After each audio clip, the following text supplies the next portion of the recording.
Bonjour à tous, c'est Gilles Mansillon et je suis très heureux de revenir à vous aujourd'hui pour continuer ma discussion sur l'ascension. Et ces vidéos sont bien sûr, ces messages sont principalement dédiés à ceux qui s'intéressent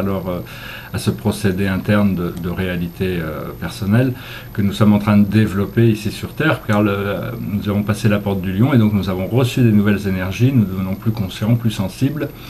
et donc plus à même de comprendre ces choses. Et donc aujourd'hui j'ai décidé de parler des anges, des guides et de la compagnie du ciel.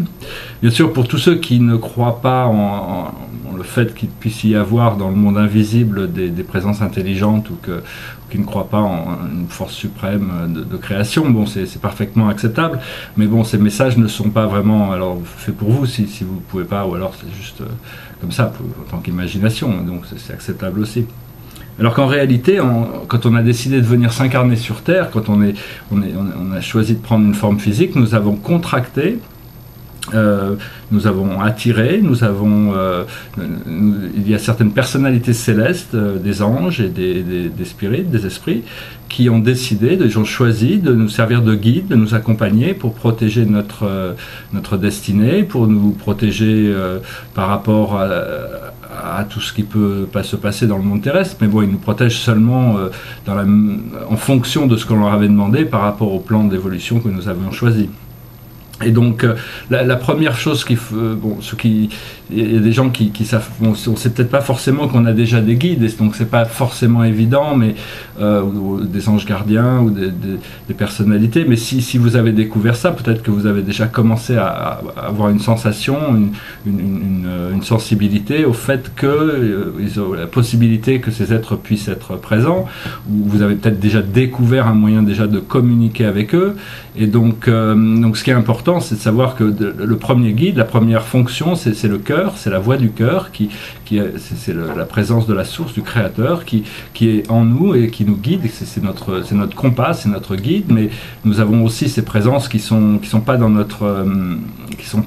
fort intérieur, mais ces présences angéliques et spirituelles qui nous accompagnent pour surveiller, c'est-à-dire qu'ils ne sont pas invasifs, ils prennent pas ils sont pas là pour surveiller ce qu'on fait ou quoi que ce soit, mais ils sont juste là ils sont conscients de nos actions psychiques, notre émotion, nos pensées, et que c'est juste que quand on pense quelque chose qui va contre le sens dans lequel on a décidé d'aller, à ce moment-là, ils essayeront de contracter l'énergie pour ralentir les flots, alors que quand on va dans quelque chose que nous avions choisi de suivre, à ce moment-là, ils libéreront plus d'énergie.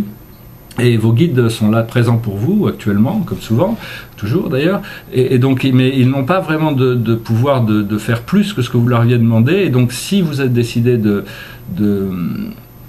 communiquer avec eux, vous pouvez leur demander ce que vous voulez, et à ce moment-là, à partir du moment où vos demandes sont suffisamment précises, cela leur donne un mandat, un droit d'agir qui leur permet de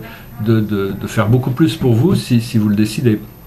Et donc parce que nos anges gardiens sont connectés avec d'autres anges,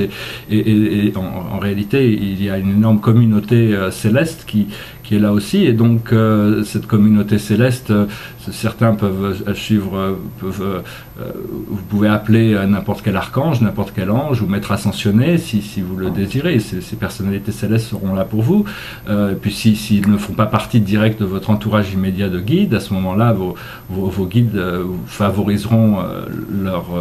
votre relation avec eux pour leur permettre de vous guider. Donc ça dépend, c'est à vous de voir comment vous êtes, quel est votre niveau de confort par rapport à tout ça, mais